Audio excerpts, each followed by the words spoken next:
5, 4, 3, 2, 1. We are live.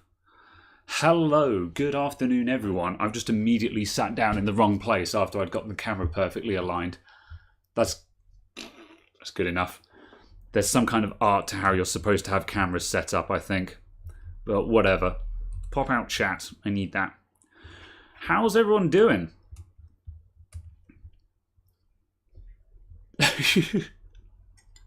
All right, that's a mood. Caradog's mood is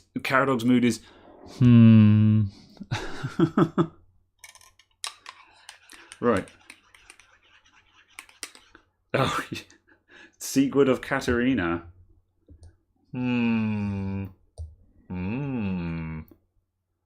Oh. I can't figure out this inscrutable lift. Right, can't hear Caradog. Oh, hold on.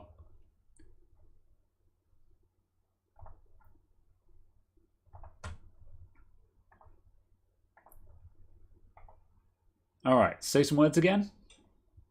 Words. There we go. Good old Windows update. You update every time there's a Windows update, OBS just resets all of its audio settings. Right. That sounds like an OBS problem. I think it is. It's been this way for a long time. I mean, it's not like Windows updates are a new phenomena. Yeah. It's been like this for a long time. I don't know whose fault it is. So yeah, Caradog has gone Trump very quiet. Oh no. Let me boost you up a bit. It doesn't. Oh, okay. I've boosted. All right, I have boosted Caradog. Say something else. Uh-oh. Hello there. Too loud. Good afternoon, people. Good afternoon. I was also talking quietly. Okay. I will put on the radio voice. Yeah. Does this make me sound like I'm on old-time radio? Okay. Too loud. All right. Let us know if he's too loud while we're doing it. Wasn't that funny? All right. How are we all doing, people? How are we all doing? What's everyone up to today? Good afternoon. I'm going to magnify my chat so I can read it a bit easier. Looks like a god from a cloud. Fair enough. Yes. I mean, it was proclaimed that I should be renamed Caradog. From Caradog to Caragod. Caragod. On the Discord. So yes. It's all going to go to his head, everyone. Okay. I mean, you should. Yes. So I have a wonderful letter in my drawer. I didn't say 4:30 on the thing, did I? Have you successfully messed up your thingies? The preview thingy, what's it, Majiggle Jigger, stream this video at a specific time. Set 15:45. Yeah, that's got 3:45 PM on my screen. So no, you are wrong. We did not say 4:30. Unless you tweeted it at the wrong time. I didn't even tweet it, so that would require me to have tweeted it at all. Good lord. As a special treat, I will tweet that we are actually live now. In the meantime, we should probably actually start talking about something because we're this long into the stream. Absolutely. We should start discussing tea and how what you drink isn't actually tea. No, let's talk about some tech for a change. And also, I've been recording videos this afternoon, so I'm going to frequently look at the wrong camera for the entirety of this now. So, oh well. One thing I am impressed with is the latency on the YouTube stream. It actually seems to be very short right now. Yeah, it seems all right. I mean, we always have it on the medium low lag setting. There are two settings. There is a no lag reduction, a medium lag reduction, and a lot of lag reduction. And I have it on the middle stage because I'm like, this is a podcast. We don't need cutting edge lag reduction here. And I'm assuming that if you have it at bleeding edge, you're probably going to lose some frames here and there. So, I mean, we could probably test that sometime out of interest, but I don't see the value in getting the lag any lower than what it currently is. No, absolutely. Because it was purely a case of I was like, oh, wow, it's actually really quite good considering it doesn't say that it's sort of a low latency mode. That was certainly Mix's Mixer's party trick. Party trick was just the fact that you could basically play games via streaming. FTL is nuts, man. It was really good. I mean, like Twitch is perfectly fine these days. I mean, I remember when Twitch was like between 10 and 20 seconds average kind of thing. And so, for me, when I first joined Mixer for game streaming and I saw that 0 lag, I'm like, now this is cool. However, these days... this is pod racing. Yeah. Most Twitch streams these days, it's easy to get it to sub 5 seconds, and that's fine. Like, the streamer isn't even looking at the chat that often anyway. So, certainly when I'm streaming games, I'm not looking at the chat every 5 seconds. So, whatever. Although, I guess it makes people feel more into it.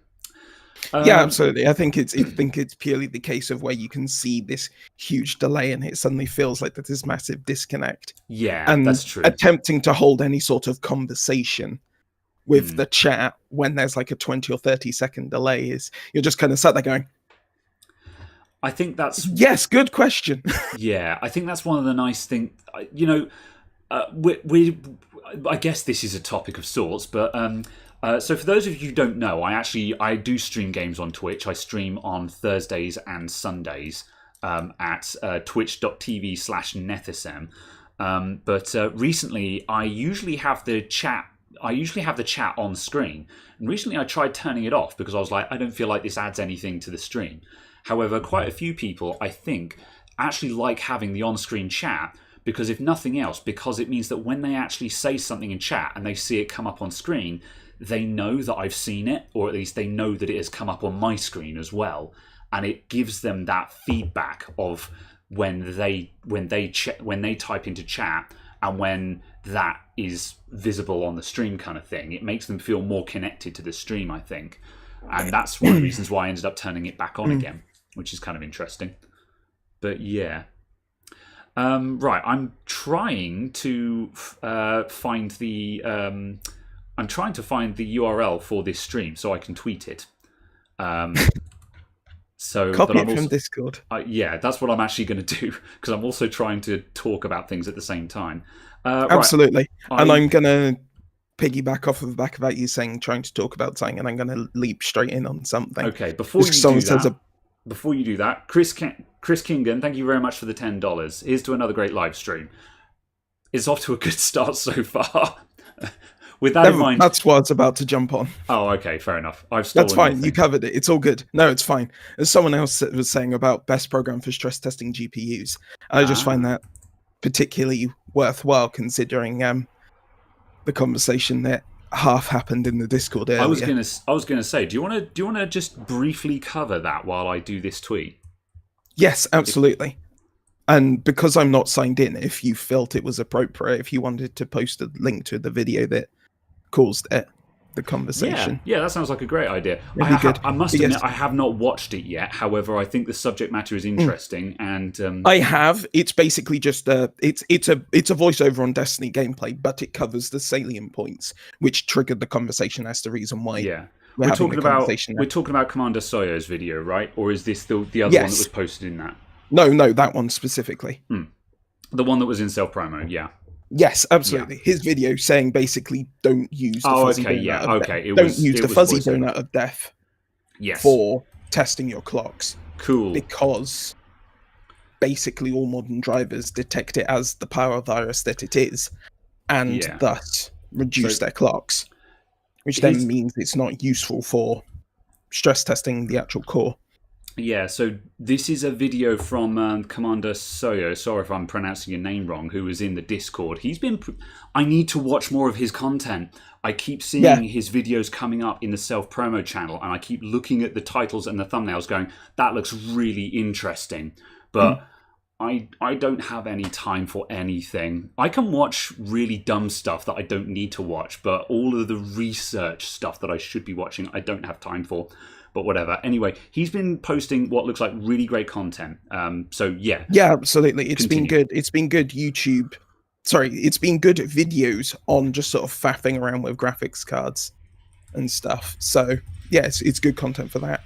He rebuilt a VRM on one of his cards. And and something else. He does a lot of he does PCB breakdowns as well and VRM breakdowns. A lot like the kind of stuff that Buildzoid actually hardcore overclocking does. But I'm assuming with a bit more production.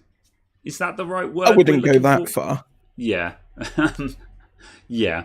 But just a case of definitely shorter videos. Certainly much more something a bit more accessible. Yeah, absolutely. So that's all great. But yes, it was a case that basically saying about you don't use Furmark to test core or memory overclocks on your graphics cards, because that's not what it's designed for. If you want to do that, that's not what it's designed for. No. As far as I can tell, it wasn't specifically designed to do that. Interesting, because my understanding is that it was always intended to be a stability test. It's just, my understanding is that it's just simply old and is just out of date. As far as I'm aware, it's not specifically being designed to test overclocking in the sense of core clocks and memory clocks. In that sense, it was designed to more test the, total power throughput and so on, in a sense. So that's obviously kind of a change over time as well. Because, it's, as far as I can tell, it's basically gone unaltered for, 10 years? Yeah, pretty much. I mean, we're running it. We're running it at higher and higher resolutions and higher anti-aliasing to stress the cards more and more. But yeah, I definitely feel like it's not hitting things as hard as it used to, or failing that, it doesn't hit them with it. It doesn't seem to be a realistic load anymore, and that it literally alludes to what we're saying here, where it's no longer particularly relevant because the type of math it's doing isn't relevant. Exactly that. And on that note, I mean, obviously the obvious next question is, okay, well, what is a good test then? And my answer to that, what I said in this conversation that we were having in Discord, is that I took a leaf out of Jay's 2 Senses book, and I've been using Unigine Heaven, and I used that to great effect a couple of weeks ago. The Lian Li 011D build we did. Oh yes, yeah, absolutely. It's not out on the channel yet, but the one that we spent all day on. It's not on the channel yet, but I'm working on it. It's a long video. But yeah, that one, I was doing a little bit of tweaking with the overclock on the RTX 2070 Super in that build, and I found that Unigine Heaven was gold for that. I literally I set up Unigine Heaven, had it pointing at just a really good scene where just everything was in view at the same time, and just started doing the overclocks. And it was great because you can sit there tweaking the clocks while it's running windowed, because like a lot of the newer stuff doesn't like it when you try and tab out and stuff like that, whereas Heaven is old enough that you can just have it running in a window, but it's sitting there maxing the card, and you can tweak your graphics card overclock, and as soon as you start getting unstable, you can clearly see just jittery artifact lines just start going on the screen, and then it can be like, oh, back it up, and you can just sit there and do it in real time. And obviously, if you step over the line, you crash. However, if you nudge it up bit by bit, you can just go right up to that line without any crashes at all, and then you go right up to that line, take a step back, and that's where your overclock sits. Yeah, absolutely. And it's also the other case. Kind of, it leads on to people saying about degradation of silicon. And it's a case of, I feel like most of the time, it's a case that people haven't actually degraded the silicon. They've just found a different game or something that tests something in a slightly different way. So the overclock was actually always unstable. They've just found something that actually proves that. I could believe that, yeah. Which is kind of a case of, because certainly most of the unless you're actually physically modifying the card to get higher voltages and things like that, they're so restricted comparatively now that it's really hard for you to do actual damage to them. Yeah. It's not like... And also a lot of people, I think, are possibly just overestimating what you can do with a daily driver overclock, because obviously, especially with the YouTube tech scene being what it is, you've got every channel out there that's saying sort of, oh, we overclocked our graphics card by this much, you know. And also, like, especially when you get people doing, you know, trying to shoot for benchmark records and stuff like that. Those are what are called suicide runs. You know, those overclocks are not remotely stable long term. They're designed to hit that big number, get the bragging rights, and then you back off, or the machine gets taken to bits because they're done making that video. And so a lot of people are sort of, they're dialing in these overclocks going, oh, we know that this is possible because so-and-so did it. And it's like, yeah, but so-and-so hasn't been running that overclock for 6 months. You know? Absolutely. And I think that's where a lot of people go wrong. Yeah, and certainly for a lot of it, I mean, it's a case there. I'm just going to turn off my heater. I'll be right back. I'm still listening. Good job. But yes, it's kind of, I feel like for me, with the fact that obviously for my new PC, I'm planning on having sub-zero cooling on it. It's a case that I could probably actually punch in an overclock that is actually potentially damaging and run that long term because there'll be sub-zero cooling on it. So it's a case of when you've actually got extreme cooling on it, when you've got sub-zeros and stuff like that. Yeah, absolutely. It's a case that you can do it. But if you're remotely sensible, it's really quite difficult because there are so many protections. The only thing I can really see that would do something is if you had some sort of like liquid nitrogen mode or something, and you turn that on and went, yes, absolutely, let's dump 2 volts into the core. Yeah. That's another thing as well, is just, I think, there's lots of hardware out there that has an LN2 mode now, and a lot of people don't realize that LN2 mode is literally gloves are off, all the safety features are off in LN. That's what LN2 mode is. LN2 mode is kamikaze mode. That is, you know, do not engage LN2 mode unless you are literally ready to destroy this piece of equipment. You know, certainly it is literally a case kamikaze mode. Yeah, don't run it if you're not running liquid nitrogen. It's very much a case of it's designed for liquid nitrogen, and those temperatures are fine with liquid nitrogen. And sorry, those voltages are fine with liquid nitrogen, things like that. So yeah, it's absolutely fine. Yeah, or vapor phase, but yeah. No, it needs to be like minus 100. Oh, really? Yeah. Or more than minus 100, less than.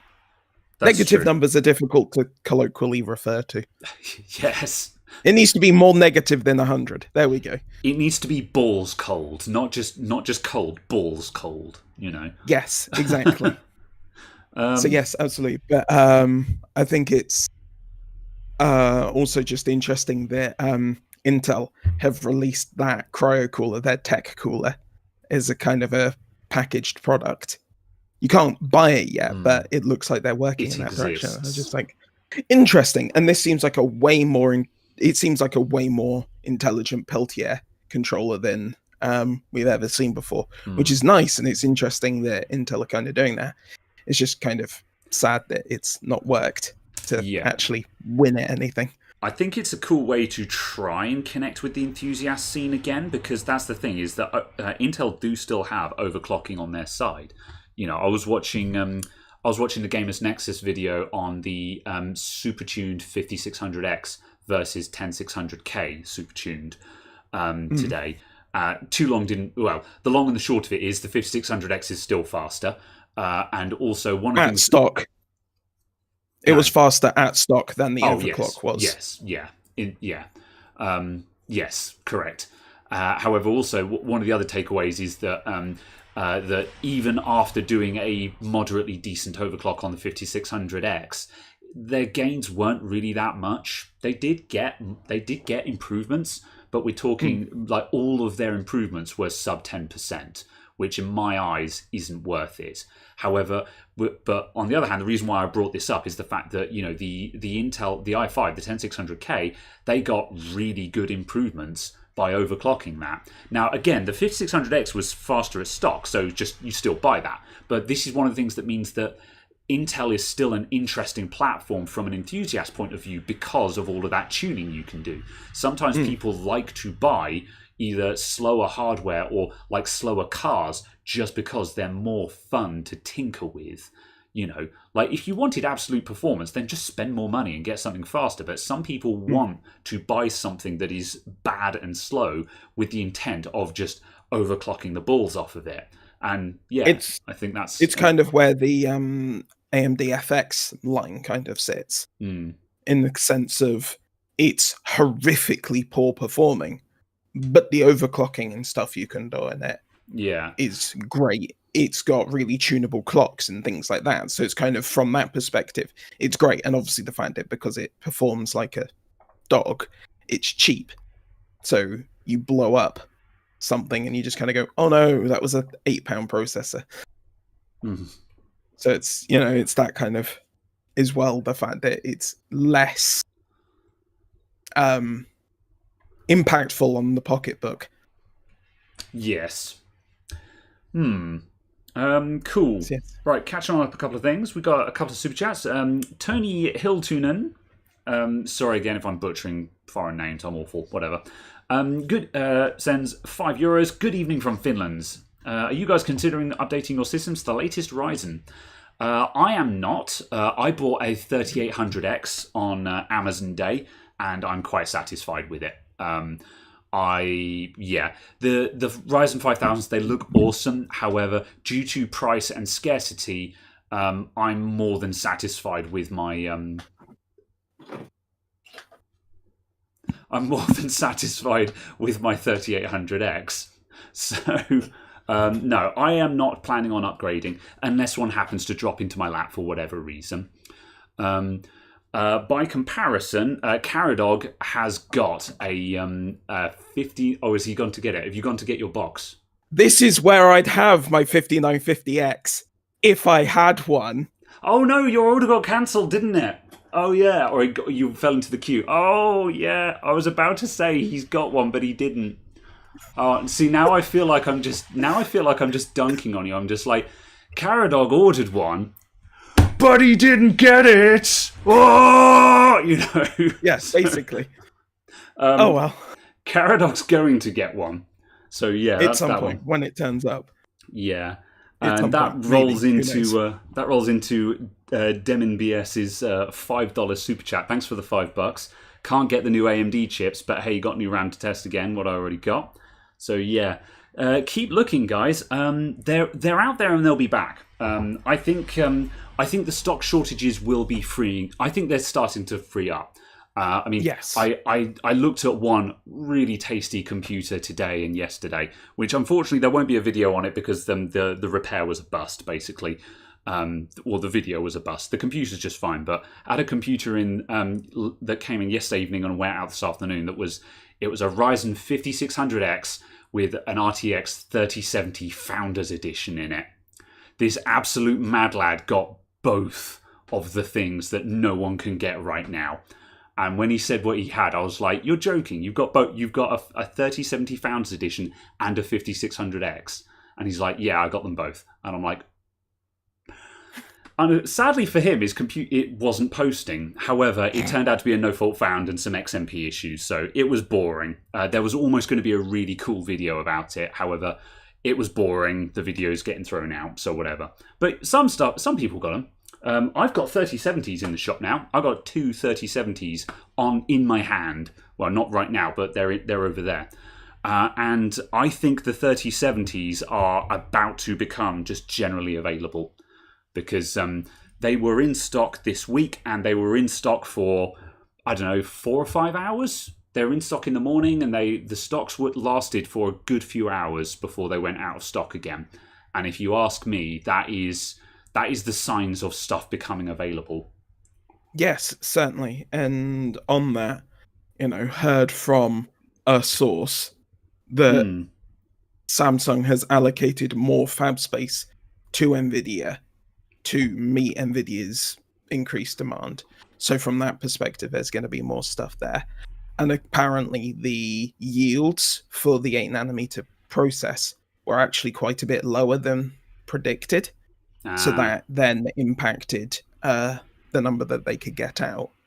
But apparently that issue with the sort of, with the manufacturing has been partially resolved. So the yields are going up.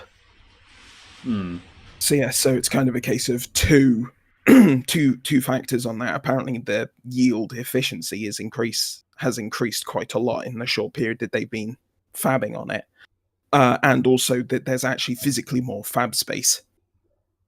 Yeah. So we should see more stock of the 30 series, in general. Yeah, I think that general availability in stock is going to be good moving forward. But I don't think we're going to see a price drop until after Christmas. That's my prediction. I'm not basing that on any insider knowledge. It's just at the moment, considering the fact that they still keep going out of stock, I don't think any of the resellers are, obviously the price is being fueled by a lack of supply right now. These cards are not supposed to be as expensive as they are. However, because they're scarce, prices go up. That's the way economics work. And so obviously, when they start coming into, so they're just generally always in stock, obviously the prices should start coming down a little bit there. However, right now, with demand still being high and them still going out of stock, even if it takes them 2 days to go out of stock, if you're a reseller and you know you're going to sell out of every one you get within 48 hours, you're not going to drop your price on those because you know they're going to shift at that price. Absolutely, and it's a case that, certainly from Scan and someone else have made official statements saying that the increase in price isn't an increased profit margin by them, it's an increase in shipping cost. Because the stuff is being air freighted in, which is hella expensive. Yeah, so because if they stick it on a boat, it'll be another month before it gets here, won't it? Exactly. It would be a case of you could get one delivery of stock a month if it was on a boat, or you can get 1 or 2 a week if it's by air, but you have to pay an extra $100 per card. Oof, and the consumers in general clearly prefer to pay the higher price but have the restocks. Yeah, that explains quite a lot. That's quite interesting. That also certainly supports the fact that even if supply catches up, again, we're not going to see any price drops this year.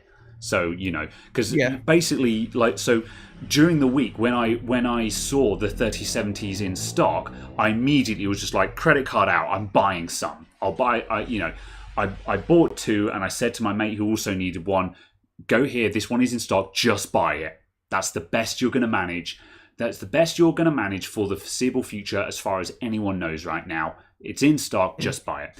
And within 24 hours, or rather later on that day when they were still in stock, I was like, did I just move too quickly? Have I just arrived right at the end of the race? However, given the fact that they've just immediately gone out of stock again, I'm like, no, actually, I think I'm fine. And I think even if it takes me until Christmas to sell both of these cards, I think I'm still going to get my money back on them and possibly some profit, So, yeah. Absolutely, yeah, and it's a case that with that the stock of the AMD processors as well. I think it was Scan was giving actual specific updates as to their stock, as to the stock that they were receiving and the volumes and on which days. And like on Friday, they received a total of 40 Ryzen 5600s, and that was it.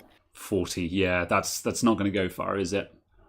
Yeah, and it was like they received 40 of them, and that was it for their restocking on Friday. So they are restocking and they are getting stuff, but it's just kind of a case of they're not expecting to get any deliveries of the 5950 or the 5900 anytime soon. Yeah. So it's just kind of the one of the 3070s I have is as I've put to one side for a build that I'm planning on doing. Well, I'm probably going to start doing that within a week now because I've got a graphics card for it. Again, we were waiting for Ryzen 5000s for that build, and I'm basically going to tell the client, look, I've got a graphics card for you. However, the new Ryzen 5000s, I think we should abandon ship on those, stick a 3800X in it, and just get on with it, I think. I think if he wants a 5700X or a 5800X, he's going to be waiting until after Christmas, and he wants this PC for Christmas. It's going to be a gift for the family, basically. There is a possibility of a 5600X being available, just because they're the numbers that are arriving in greater quantities. Yeah. I suppose do you know how the 5600X compares versus like say a 3800X? It's faster in all regards. Oof. Yeah. Basically. So that might actually be worth going for then, despite the lower number. Yeah, but certainly for anything that a standard home user is going to do. Yeah. Well, this is going to be a decent gaming PC, you know. Yeah. It's fun. The 5600X is faster than all previous AMD processors are for gaming. Full stop, end of story. So it's kind of a case of, if you see one available somewhere, then yeah, absolutely. Yeah. Grab it. I shall try it in that case, and I'll try my luck with it.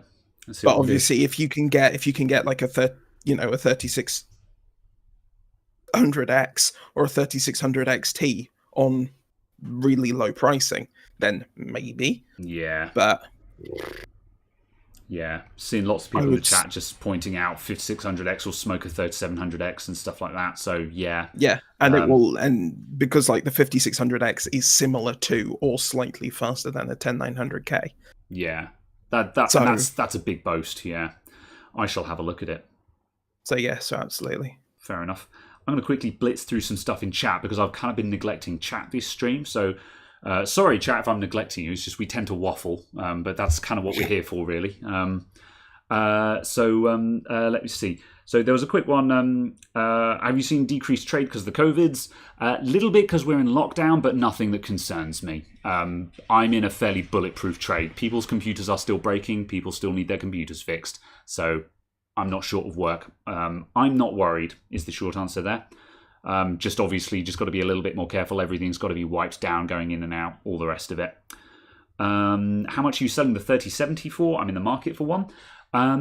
I am not planning on selling it yet. I'm sitting on it. I'm probably going to... I'm not sure what I'm doing with the spare card I have yet. I'm not keeping it.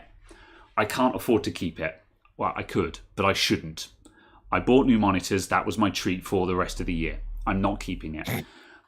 I'm trying to convince myself that.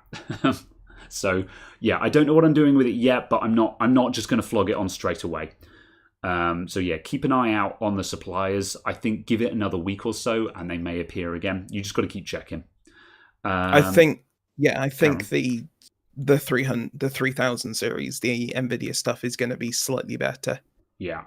I think that supply is improving. I think within a week or two, I think you'll be able to sort of probably get one whenever you want. You might not get your first choice of card, but you'll be able to get something that's decent. You know, the ones I've got the Gigabyte 3070 Eagle ones, so they're not the factory overclocked ones, but you know, it's a Gigabyte one. It's a standard card. It's got the triple fan cooler on it.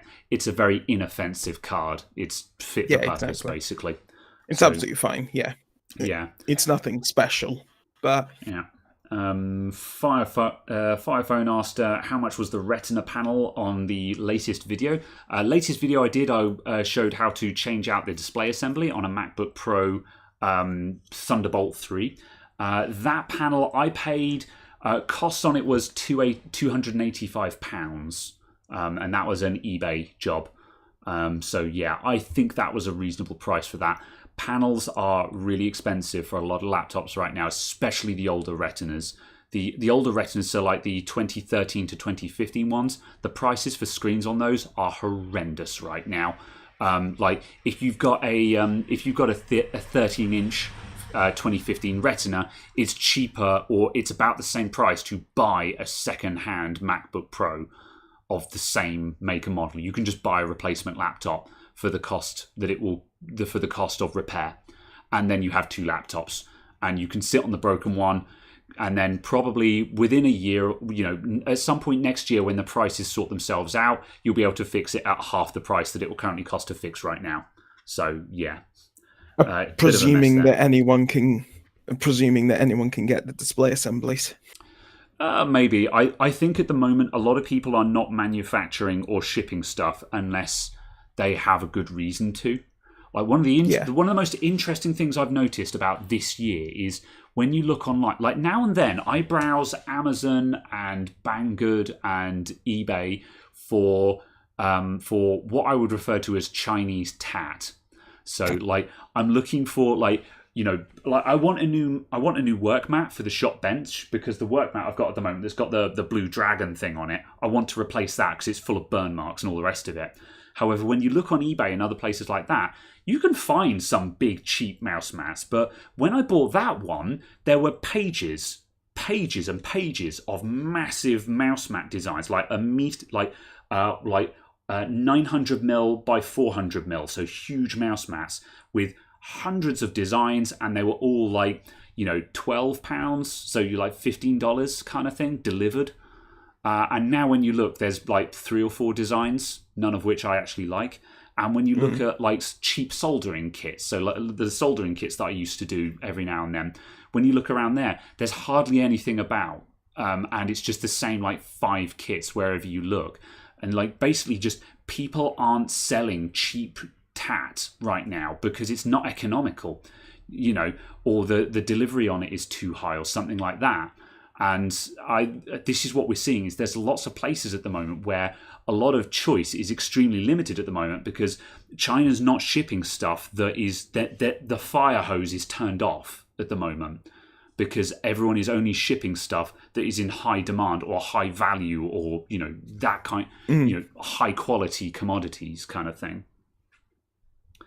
So yeah.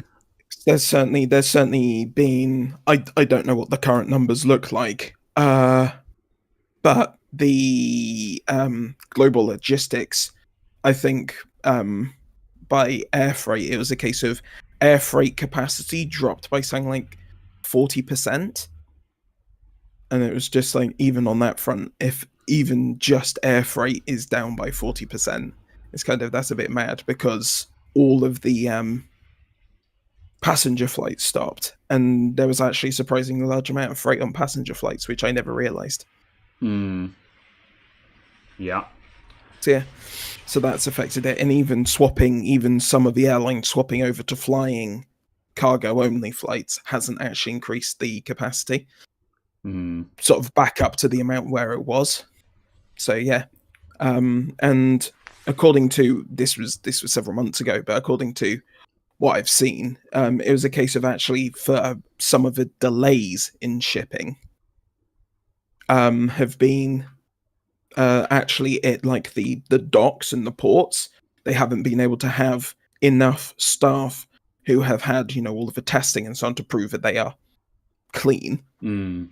Clear, that's a better phrasing. From the COVIDs. To work there, so they aren't actually able to get it on the boats fast enough, and they aren't able to get it packaged fast enough, and things like that. It's not specifically just the actual. That's more or less how it's been. Stuff, but yeah, it's more or less how it's been since from summer, isn't it? It's the same as with the big power supply shortages. What they said about those, there was no problem with manufacturing power supplies because, like, broadly speaking, where China was the first country to lock down with COVID-19, they were also the first country getting back to work. And the factories ramped up really quickly because, of course, they would. It's their lifeblood. Yeah. However, they obviously had just crates and pallets upon pallets upon pallets of goods sitting in the docks, not going anywhere. And that seems to have been one of the bigger enemy in this rather than production. So, yeah.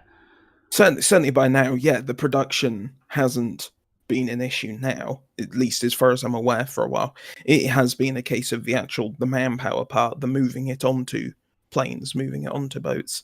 Okay.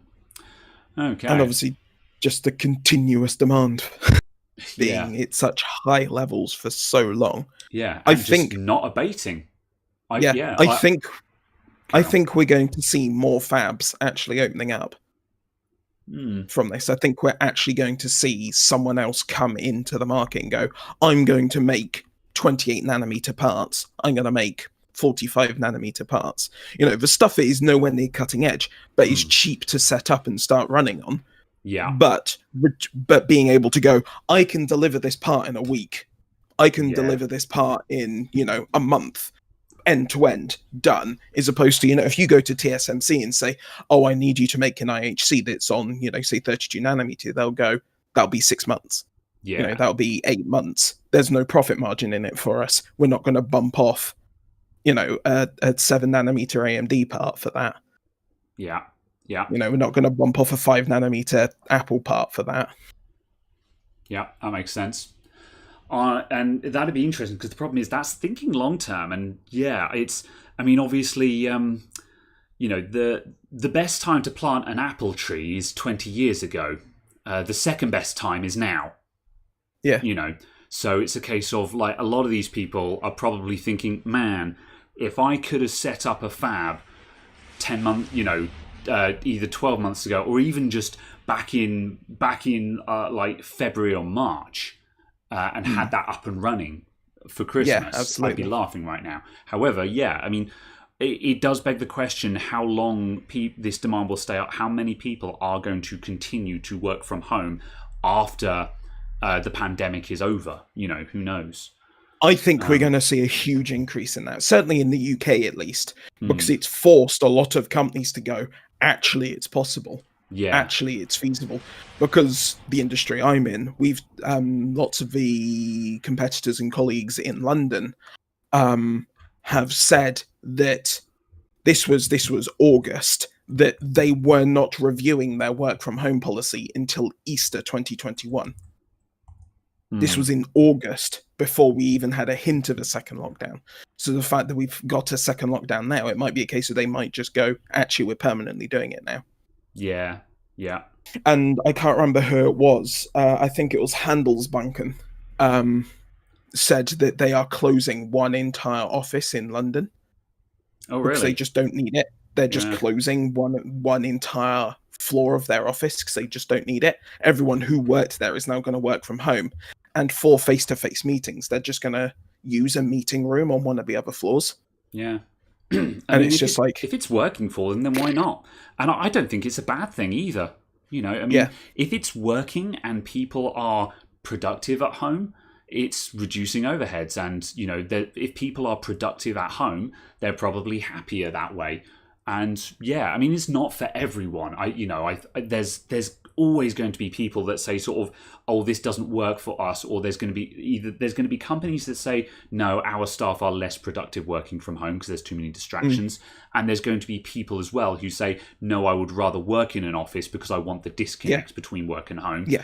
There's a lot of conversation to have there, but certainly there's going to be a large number of people for which working from home is just better, and they'll continue to do so. Absolutely. And also just think of the man hours that are saved.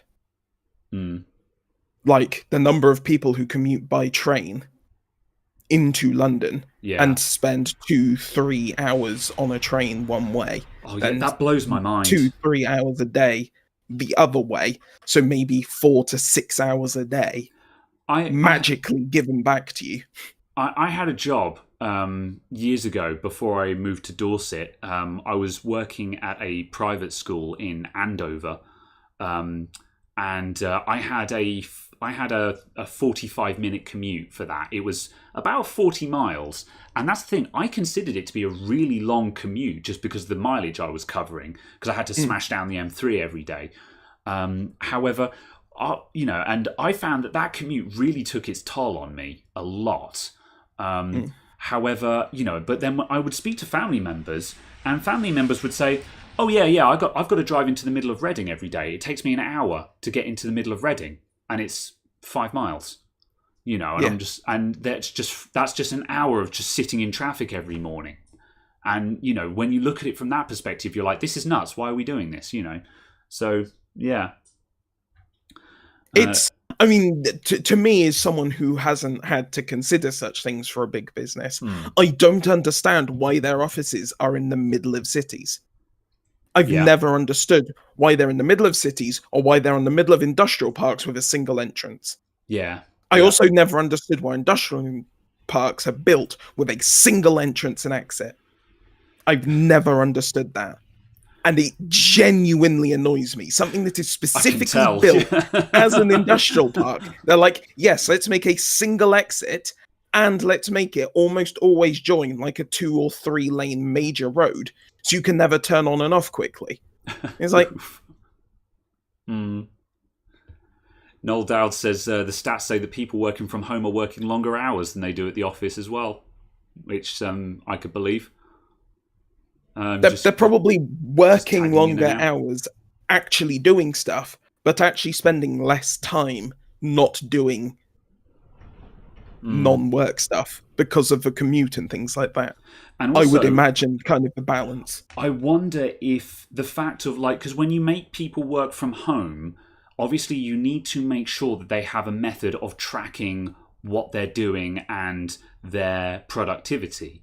Because while they're in an office, you can see if someone is idle and be like, you're not doing anything, I need you to do this. Or they can say, I've got nothing to do, give me more work to do.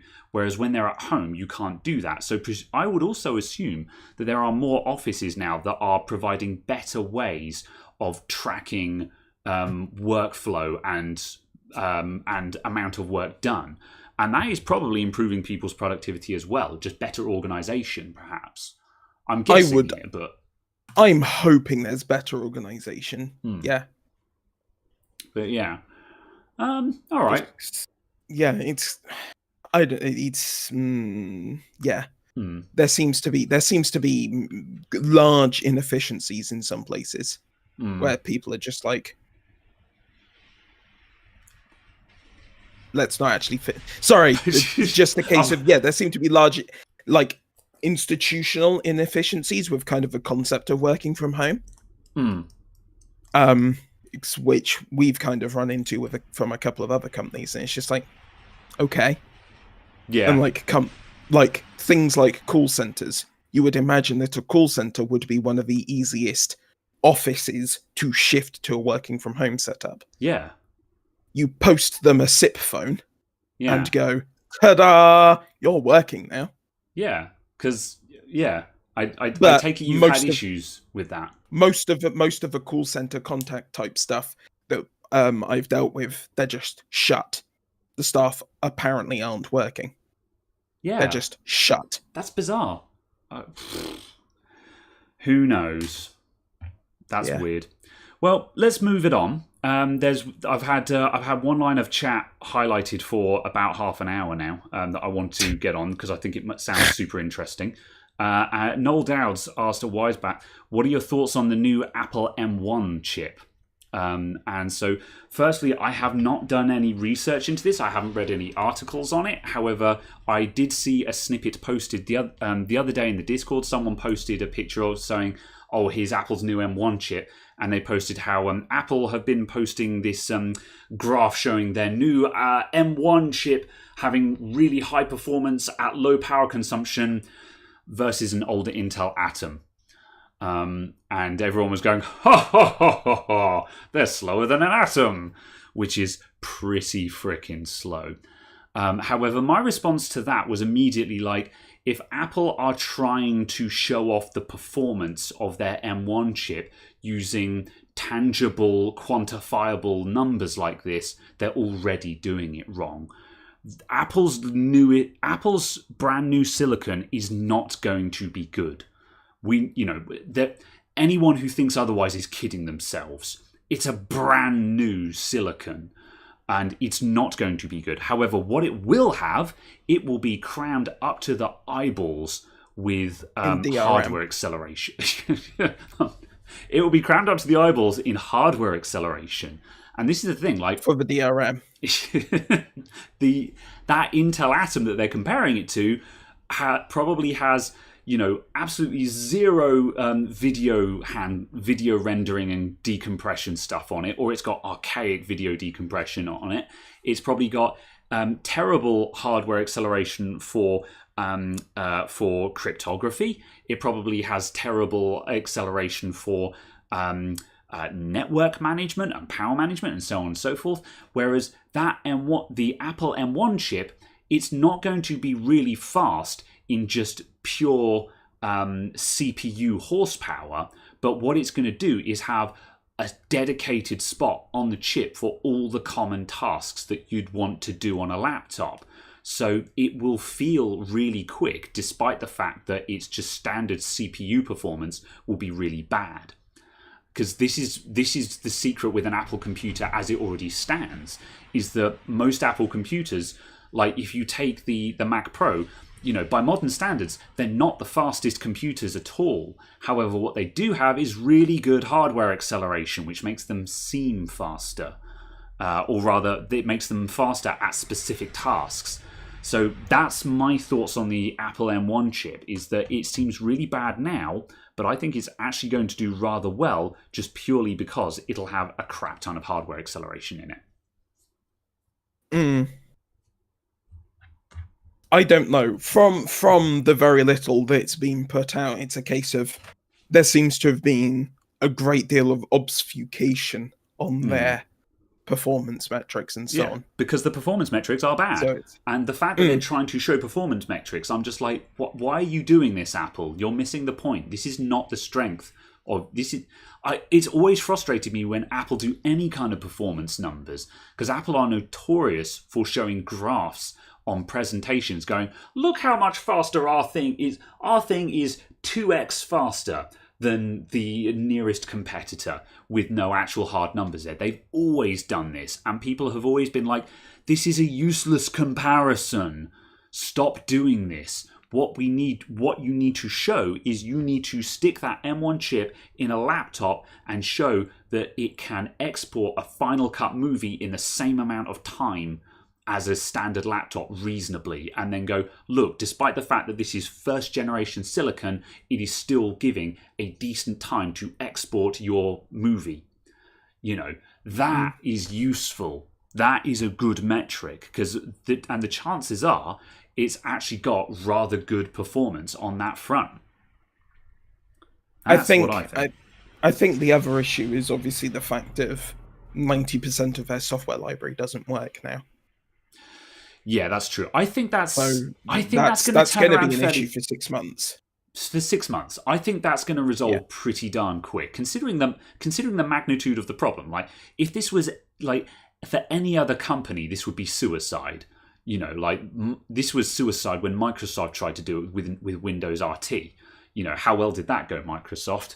You see anyone running around with a Windows 8 laptop, Windows 8 tablet running Windows RT? You don't, because there were no apps for it. However, Apple have done this once before when they switched to from PowerPC to Intel, and considering the magnitude of what they were doing, it was pretty good. I mean, there's always various people with horror stories, but again, when you look at what they're trying to do, that completely change an architecture on a mainstream platform, that's an enormous undertaking, and it was reasonably smooth. And in fact, I would almost wager that this is the third time they've done it, because not so much that, but when they switched from macOS 9 to macOS 10, there was a hard cutoff for compatibility. There was no backwards compatibility. If you wanted to run a System 9 app, you had to run it in a VM. And again, all things considered, that was a pretty smooth transition, considering the absolute 1,000-degree knife slice that they did there. So, and then they did it again for the switch from PowerPC to Intel. Now they're doing it from Intel to ARM. And as I say, like 6 months, it'll probably take 6 months for it to sort itself out. But 6 months to completely change architecture, that's pretty good going, if you ask me. Yeah. The other issue I've got is the fact that they've made it even harder for you to run your own programs on there. Yeah. They have increased the complexity and difficulty in just installing a program from wherever you want to install it from.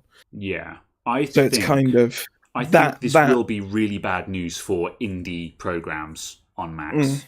However, when I used to daily drive a Mac, I didn't use that many indie programs personally, and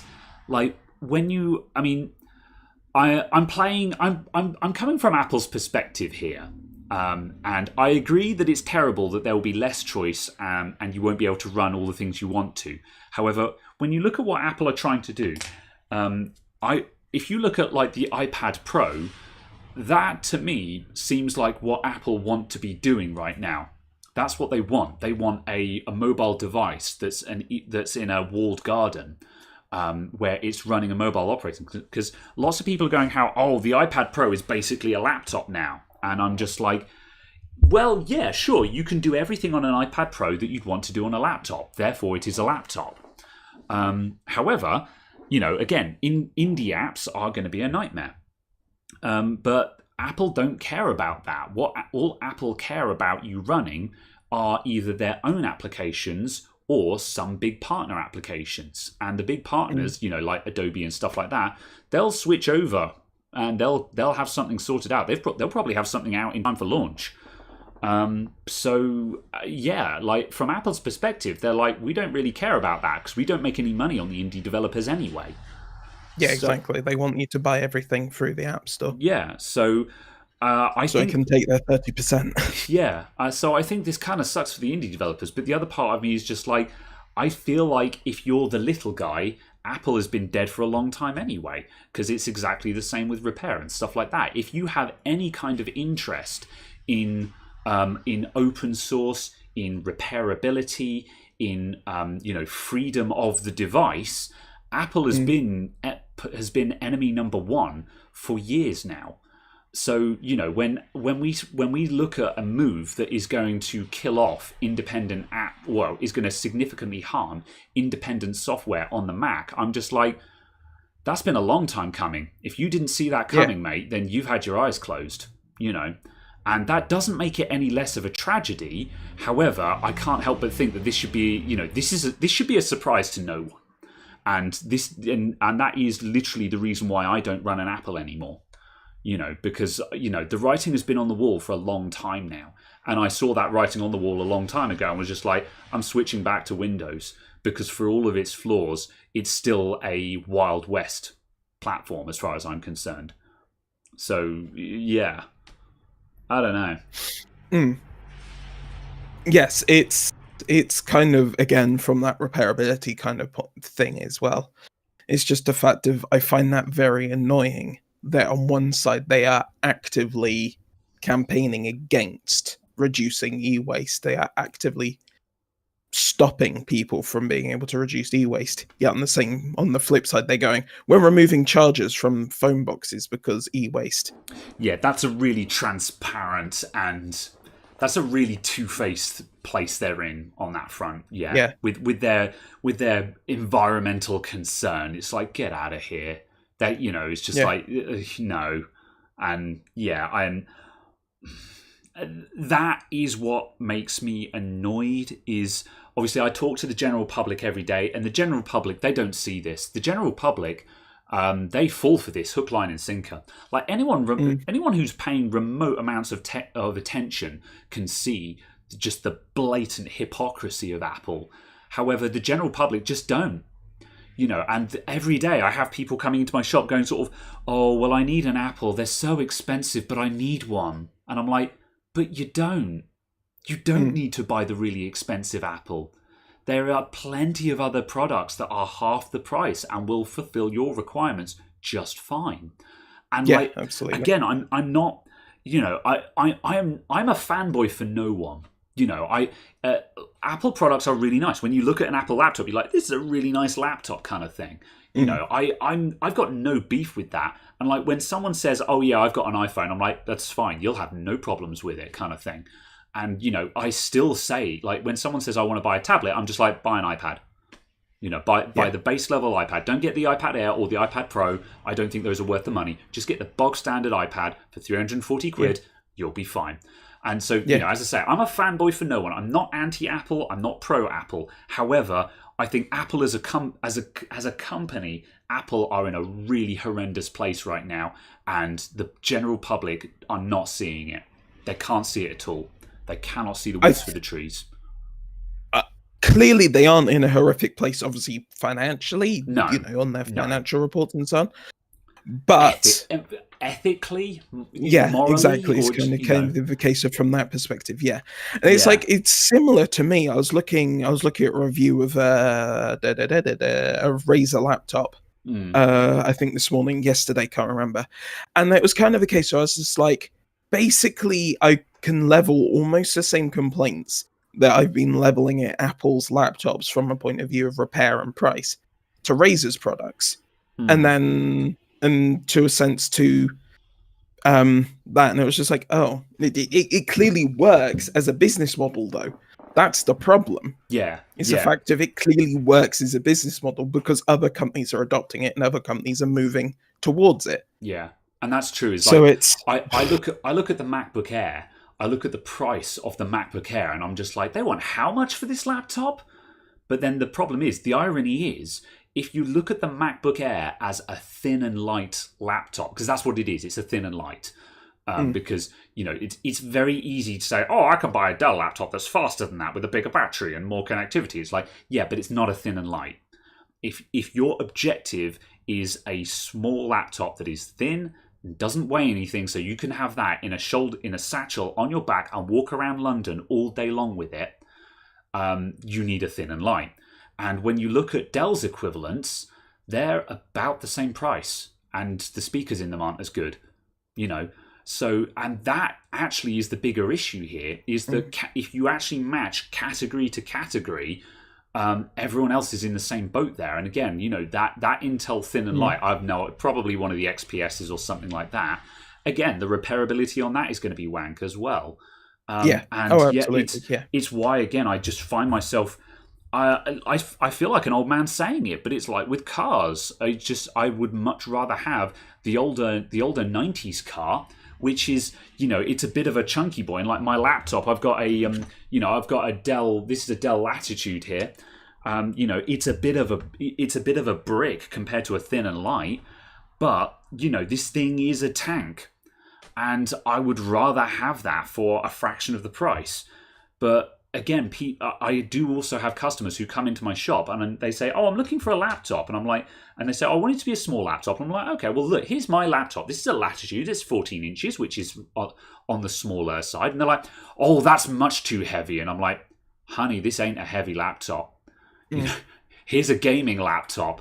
That's a heavy laptop, you know. And people want impossibly thin and light. So they're going to keep buying MacBook Airs. And they're going to keep buying this stuff. Basically. Yeah. So I think this year is a bad year for discussing pricing on laptops anyway, just because of obviously the number of people who've been buying them. But it does seem to be that there is such trash value in the like 800 to like £1,400 region. Yeah. It just seems to be such trash value. Yeah. I just don't get it. It's like, I want to buy something that actually has dedicated graphics that isn't crap.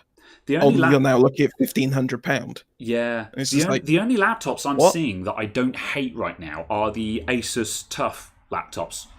Those look really good value for money. You can get them with, you know, with modest graphics cards in them, you know, with 1060s and 1660s and stuff like that, and decent modern CPUs, and you know, often with 140 hertz display and stuff. And they're about, you know, £700 or £800, and that is, I think those are actually good value for money at the moment. But like when I see someone post one of those, I'm just like, oh yeah, that, you know, looking at the spec and looking at the price, that seems pretty reasonable to me. I think that seems like a good buy. However, a lot of other stuff, I'm just looking at all these laptops, and there are some really nice laptops out there, but just none of them, I don't care about any of them. I look at them and I'm just like, you know, you look at it and they say sort of, oh, it's only $1,100 and you're just like, okay, sure. And I just feel defeated. I feel defeated about it all.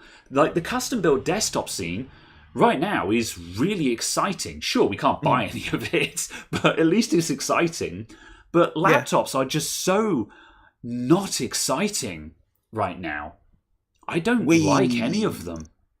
I think partially as well, to a degree, obviously it's been made worse by what's happening everywhere. Yeah, and I don't blame the manufacturers. You're right, it is a bad year. And I feel like for what 99% of people do on a laptop, it's kind of a case of they would still be better served by decent quality like Chromebooks and stuff. Just because for like £300, you can get a decent laptop with a 1080p screen in it that's IPS and doesn't run like a dog. And I'm like, it does all of your Google services. And what do people use a laptop for? YouTube, Facebook. Their Google services and Facebook services. That's it. I think the enemy of the Chromebook is the cheap Chromebook, because and I think a lot of people go, "Oh, I had a Chromebook, it was bollocks." I think a lot of them had a cheap Chromebook, and I think if people actually, and that I think for a while there was a bit of an issue where with Chromebooks you had the £200 Chromebook and the £1,000 Pixel book, and nothing in between. So it was like, no one wants to pay £1,000 for a Chromebook. Are you having a laugh? Are you having a giraffe son? Are you having a womble? However, the £200 Chromebook is a pile of garbage that breaks. I know. I see them in the shop all the time, and I pick them up, and I'm like, But credit where they're due. The hardware might be garbage, but you open the screen and it's on and ready to go in 5 seconds. Whenever they come in with broken screens, which is frequently because a lot of kids have got Chromebooks and kids destroy laptops. I put a new screen in it, I press the power button and it goes Chromebook, wheel, login screen, and I go guest account. There's a browser, and I go google.co.uk, and it loads, and I'm just like, credit where it's due. It's not slow. We bought 5 Lenovo S420s, I think they are, S440s, something like that, the Chromebooks for the office. And they're all great. They're fantastic. The only issue I have with them is there isn't a 17-inch equivalent. And if there isn't like laptops are dead. I know you like 17-inch laptops. But there isn't like a 15 or 16 or 17-inch equivalent. There's only like a 14-inch version. And I'm just like, that's fine, but it's crap for hammering out long letters on. Because the keyboard is fractionally too small. The screen is fractionally too small. Stuff like that. And it's like, there's no like actually true 16-inch one. Yeah. And stuff like that. And it's just like, fair enough. I'd like... Yeah, carry on. Go. Yeah. I was just going to say I'd like one. Super chat from Flappity. Thanks for the £10. I nearly said $10 there, but this is 10 proper sterling pounds. Work for a company rolling out iPhone SEs to our staff from our provider prior to the 12 launch. Now on hold because Apple recalled all the new SEs. Our provider had to remove the accessories. There's a recall on the iPhone SE. To remove the accessories, yes. Oh, to remove the accessories. Because you can't sell them with the accessory kits anymore. Could you elaborate on that? I don't... Like, are you not allowed e-waste. to... Oh, really? So they recalled the phone so they could, to take all the chargers out of the boxes? But only on the B2B ones, not the B2C ones. Okay, yeah. What? Sure. Yeah. But why would you recall that, though? Certainly, have a cut-off and just say, okay, as of this date, we've stopped doing this. But for all the ones that have already gone out, they're out the door now. That's too late. Yeah, so they are recalling them to basically just go, no, you can't have this stuff anymore. Oh yeah, because you've got an SE, haven't you? Yeah. Yeah. And so they're recalling it to remove that. That's nuts. Yeah. Why would you do a recall for that? So they are recalling them. Yeah. I mean, which costs the money you've just to said remove it's not stuff. About e-waste. Yeah. And it's like, it's literally about so they can then take that charger that comes in the box, put some shrink wrap around it, and then sell it back to you for like £25. Yeah. And it will be a 5-watt charger. How much carbon do you think is produced by recalling those products, having them all shipped back, taking them out, putting all the accessories in bags, sending it all back out again? Get stuffed, Apple. Just seriously, virtue signaling. That's what I've been looking for. When I said Apple are in a bad place and stuff, virtue signaling. Stop with the virtue signaling. If you're actually making an effort to reduce e-waste and stuff like that, that's great. But everything that you're doing publicly facing is just virtue signaling and isn't helping with the problem. That's the issue. I get it. you can't fix systemic issues overnight, and we've got to move. We have to progress in small steps at a time. However, what Apple are doing doesn't feel like it's remotely useful. It's just virtue signaling. Anger. But yeah, it's like disingenuous. I think the thing that you're saying about, actually improving things and actually changing things is to praise Gamers Nexus yet again. Their toolkit, they specifically redesigned their entire toolkit so they could get rid of single-use plastic bags. Yeah, I saw that. That was rad. And it cost them more money. Yeah. I think that But they did it because it reduces plastic bags. I remember watching the video where he was going over that, saying, yes, we've got this to reduce the amount of single plastic bags in there. And I think that's great as well, because that's something that annoys me when I'm, when I'm building a computer and you're unboxing all the parts, and just the amount of just individual, the amount of, have I got an example here?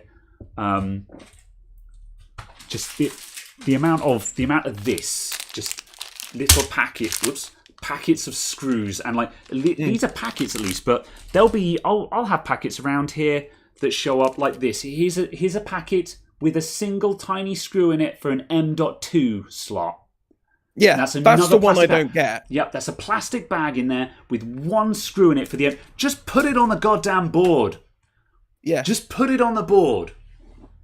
And like, don't tell me that is more labor either, because someone there has to sit in a factory, picking up plastic bags, putting a screw in it, and putting it in the tray. Yeah. Why? Just put it on the board. Just stop with all the. I think it's also the other thing is like RAM modules. Have you ever just like the size of the box a RAM module comes in, and it's like. I'm just kind of like, yeah. And the fact I don't think that's the worst. I'm looking at the ones I've got. Yeah. There is a plastic wrap on the actual product. It's then put inside a plastic clip case. That plastic clip case is then put inside a cardboard box. That cardboard box is then layered in plastic to then print on top of. Yeah. And it's like. I'm gonna go and get some examples. I'm still listening. It's just crazy. I think people can still hear me as I walk around the room. So we put this to the test. Just about. Yeah, absolutely. But it's just a case of just the amount of packing for stuff as well is mad. And I think a lot of that is still the retail thing about shelf space. If I make my box bigger, it takes up more space on the shelf.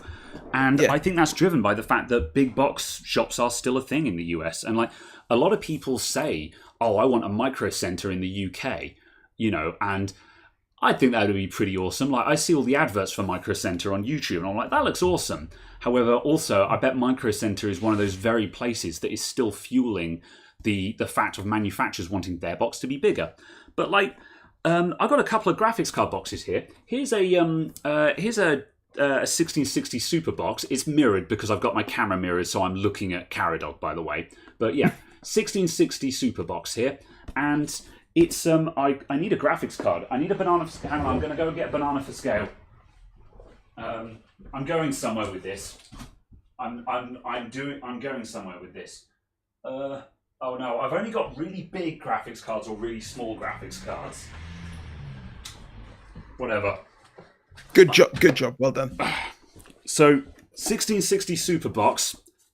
Here is a large GTX 980.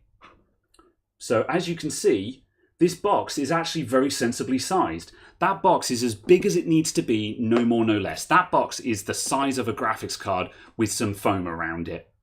Good box. I like this box. Now, here is the 3070 Super Boxes that showed up.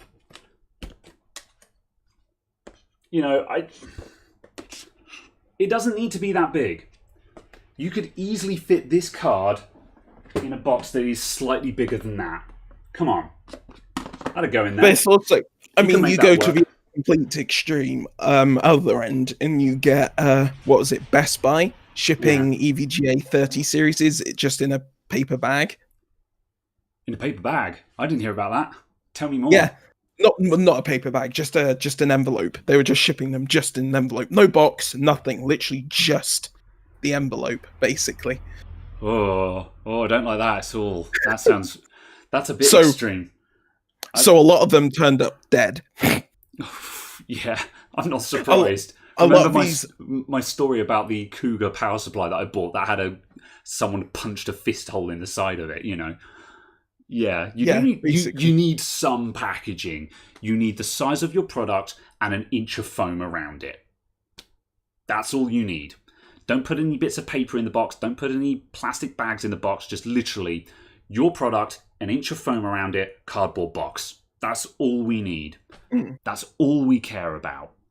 And everything else is just padding and more waste.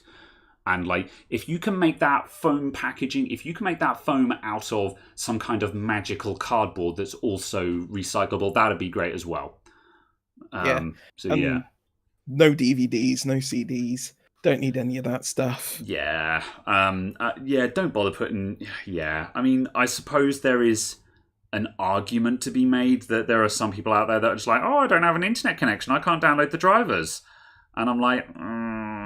Then how are you going to get any media to use with the graphics card you have purchased? Yeah, I have doubts. There is literally no way you could use the graphics card for anything that's remotely modern. Because disc sales of PC games are just a download code.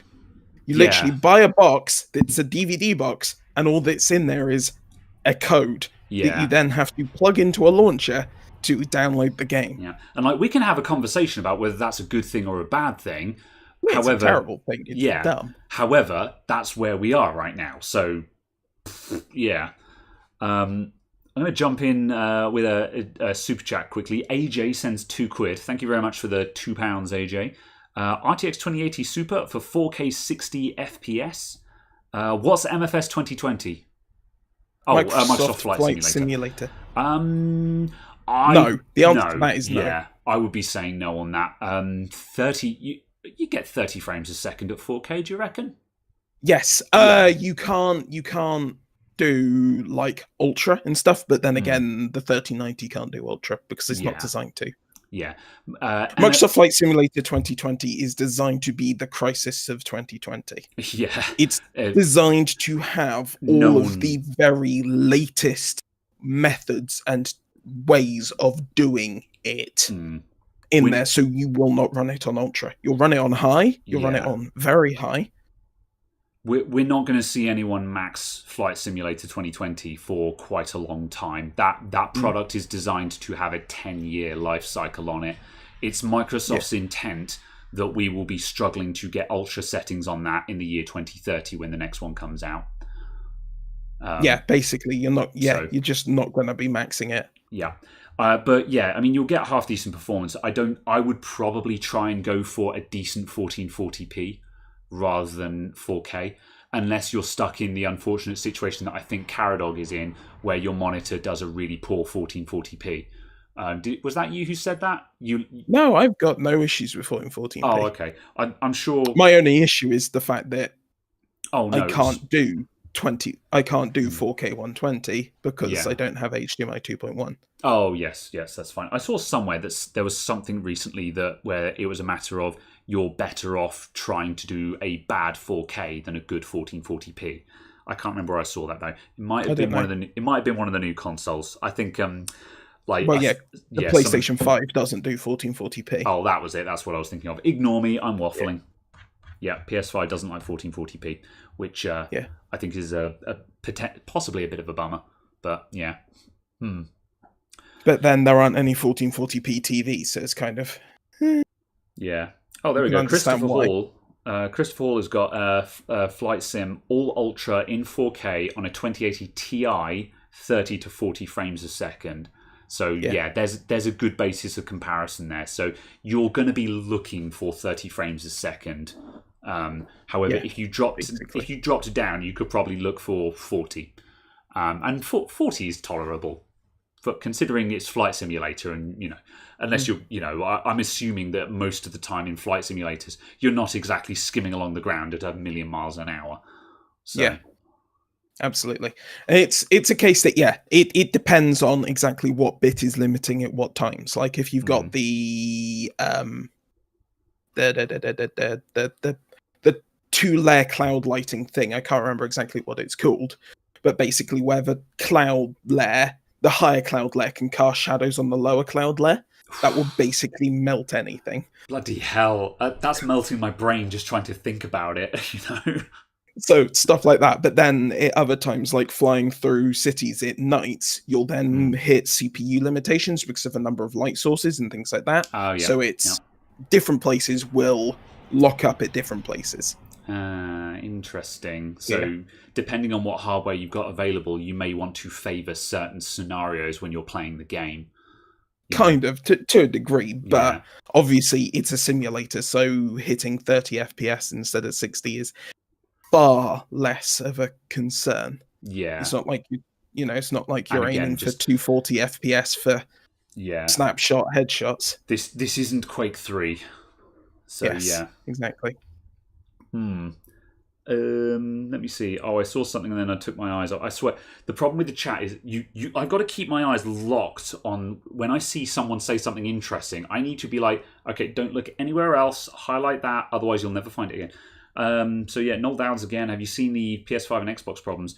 PS5 was storage error and bricked, and the Xbox with bad disk drives. I have not heard of these issues. I heard that the only I hadn't heard of any actual major issues. Have they been widespread? Does anyone know? I've not heard anything at all from. I hadn't heard of this. Certainly not from anywhere I'd call remotely reputable. Yeah, the only issue I'd heard was just like the Xbox smoking issues. But I just want to say I called all that. All of them are fake. Yeah, I called it. The moment I saw that, moment I saw the one with the vapor clouds, I was just like, bullshit. That is not the magic smoke. That is not electronic magic smoke. Nothing. No electronic device makes smoke that looks like that.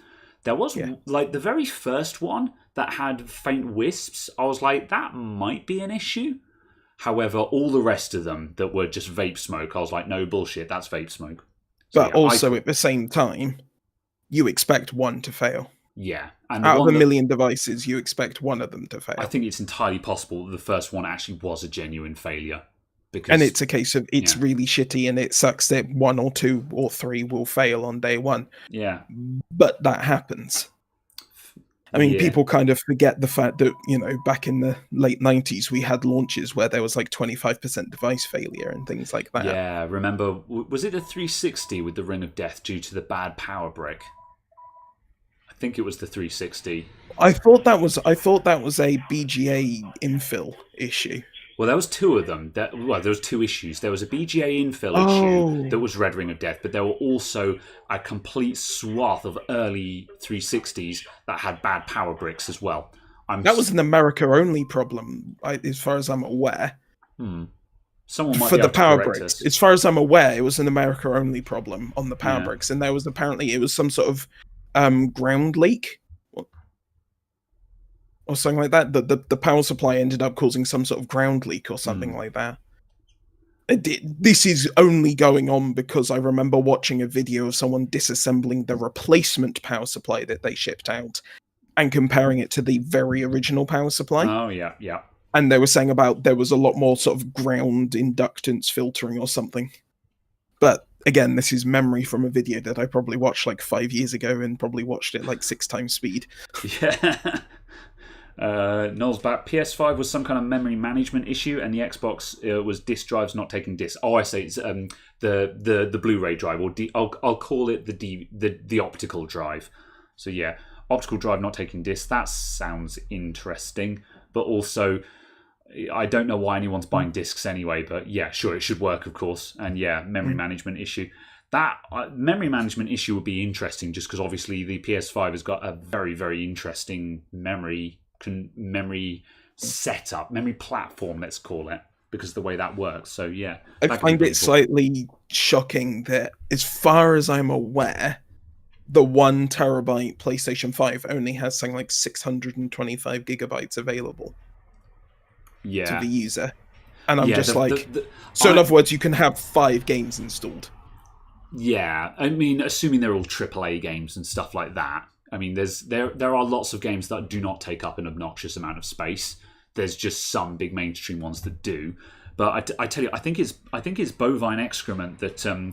Actually, before I get into this rant, I'm just going to pause a sec for a super chat because it's a Dana. Oh no, Dana Ripule. I'm sorry if I'm butchering your name, Dana. Here is 50 quid for a Shaftesbury pensioner in need of a computer repair. Thank you very much. From Repool, the Anglophile in Nebraska. The pronunciation is Repool. Repool. Okay. That's the second part of the message is saying how to say the name. Yes. Look, I never said I was good at this. Thank you very much for the 50 quid. Greatly appreciated. I will make sure that someone gets a freebie on that one. And I'll say this one is on the house because a random do-gooder on the chat. Thank you very much. I will make sure that goes through to someone. I do try and give people freebies now and then. I'm not a penny pincher, and I'm not a when I can, I like to say don't worry about it to people. So yeah, greatly appreciated. Now I'm going to go on to my. Okay, go on. I was just going to say quickly off of the back of that, sometimes it's really hard to make money fixing people's computers and stuff because you're just like, no, don't worry about that. Oh, don't worry about that. Oh yeah, no, it's fine. I just had this part.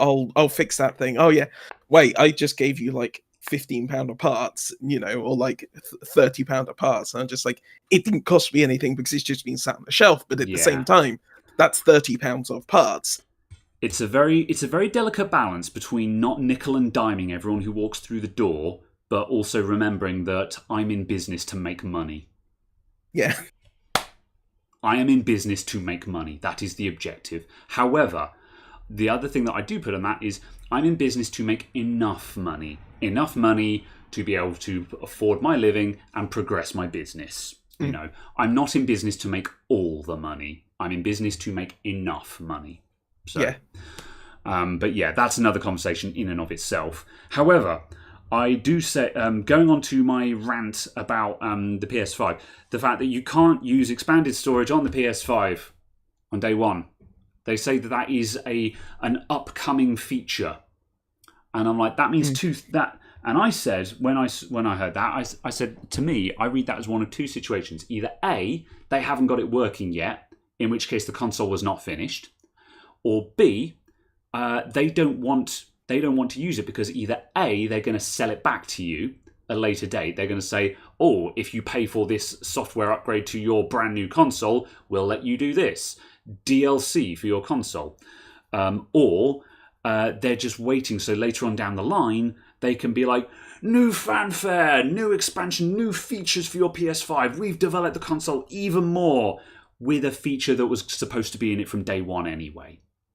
And I'm like, I can't think of any reason that isn't a crappy move on Sony's part, basically. Yes, I've not actually heard anything on the story. Yeah, basically, yeah, the long and the short of it is the PS5, it was supposed to have expandable storage. And even if you put in like a proper NVMe, like a PCI Express Gen 4 NVMe SSD, you cannot use it. You cannot use external drives either. You can't use them for PlayStation 5 for PlayStation 5 games. My understanding is you can't use it for any games. You can use it for PlayStation 4 games. You can use it for all of the back compat. You cannot use external storage for any of the PlayStation 5 games. Okay, so it is just PlayStation 5 games then? Yes, you can use the external. Right. You can use the external storage of any kind for any of the back compat titles. Okay, I have misunderstood that situation then, because the fact that you could only... again, are you speaking from having seen this as a release or from upcoming stuff?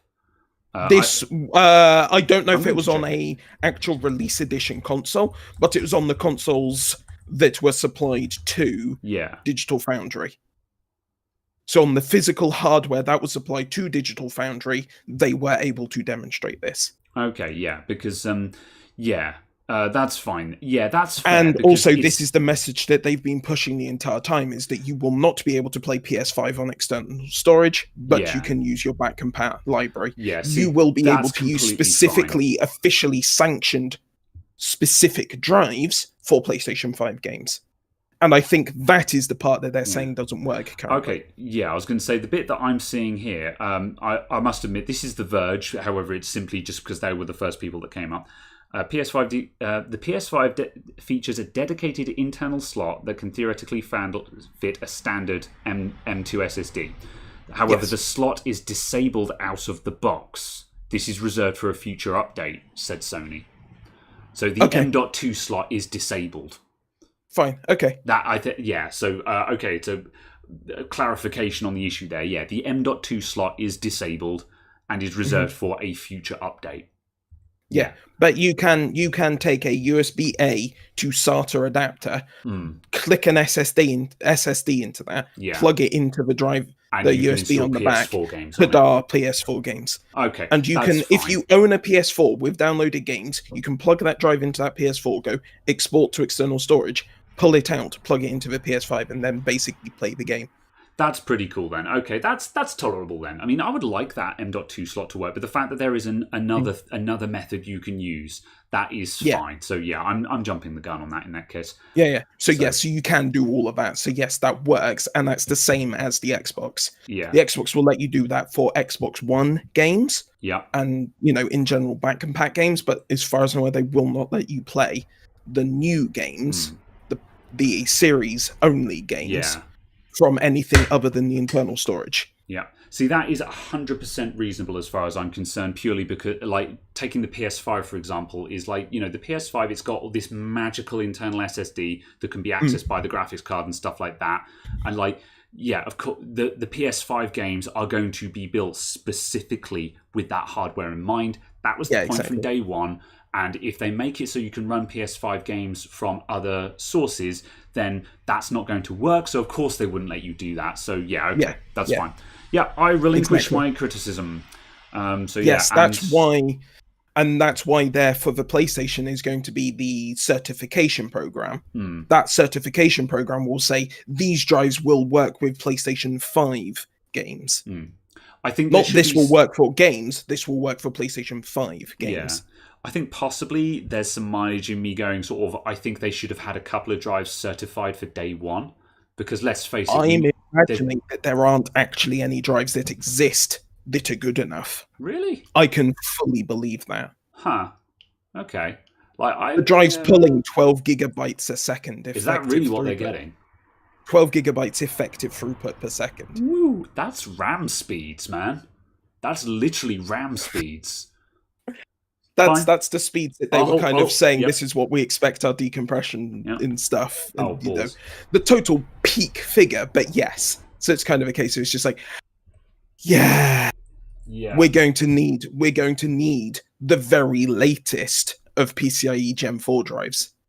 And they're going to have to be the very best of the new ones with the brand new Phison controllers, with the brand new Samsung controllers. Excuse me, I'm plugging in my headset because the low battery alarm is beeping at me. Beep, beep, beep, beep, beep, beep, beep. Oh dear. Now we can say horrible things about him and he won't know. Hi. I might have forgotten to charge my headset after last week's show. This isn't the headset that you're going to modify and just stick, 25 watt hours of battery on the top. No, but that's a really good idea, and I'm actually going to do that now you've mentioned it. We had that conversation regarding my Corsair headset, and I'm like, I could, but I don't really need to. However, this headset is my old headset, and it has a really wank battery life on it. So yes, that is an excellent idea, especially because at the moment, the setup we've got for the show right now seems to be working quite well. And this headset is just the one that I have kicking around in the shop. And I kind of don't want to bring in my Corsair headset into the shop, so I'm just going to continue using this ancient... Someone described these as Doctor Who headphones. So yeah, it's my Doctor Who headphones. For those of you playing along at home, someone guessed it correctly. These are Creative HS1200 headphones. And remember when Creative were relevant? Yeah, they're fairly compact on-ear wireless headphones, and they're not awful. That's all I'm going to say about them. There was and there was also... you can get fast charging now. Charging at 6 amps. Oh no, I don't need to charge my headset at 6 amps. But you do. Like, everyone needs 100-watt charging. The battery in this headset is probably... I'm going to guess that the battery in this headset is 500 milliamp hours. That's my guess. So it'll be charged in 2 minutes. Yeah. I'll hold it near a socket on the wall. I'll just hold it near a power socket, and it'll just charge. It'll wirelessly charge from the 50 hertz hub. Right. I need to bounce back a little bit because there was the chat that you pay for, the super chat. There was one of those. Okay, here we go. Tefulhunden ICT. Tufulhunden sends $5. Thank you very much. I'm sorry about my pronunciation. Graham, love your channel. Try to repair your Klipsch. How do you pronounce Klipsch? Klipsch. Klipsch. Is that it? I've no idea, but that's how I've always pronounced it. Yeah, I know the brand. It's one of those brands where I'm just like, I hope I never have to say that word out loud because I don't know how to say it. Pro Media Speaker and System failed. Oh no! What happened to it, man? See what you can do. Speaker systems, though, unless you've got a power issue, are harder than it looks. A lot of the time you think audio can't be that hard, but audio stuff is full of amplifiers and power amps and stuff like that. And sometimes those are a lot harder than they look. Like, I've done, replacing a USB port, that's super easy. I do all the easy stuff on my channel. However, yeah. But yeah, good luck. And I'm glad you had a go at any rate, because every time you try and do something, you get slightly better at it because you learn something. So yeah. That's it. And just kind of a case of, certainly if it's something you've already replaced, it doesn't matter if you get frustrated with it and then just chuck it in a box. Yeah, that's true. Yeah.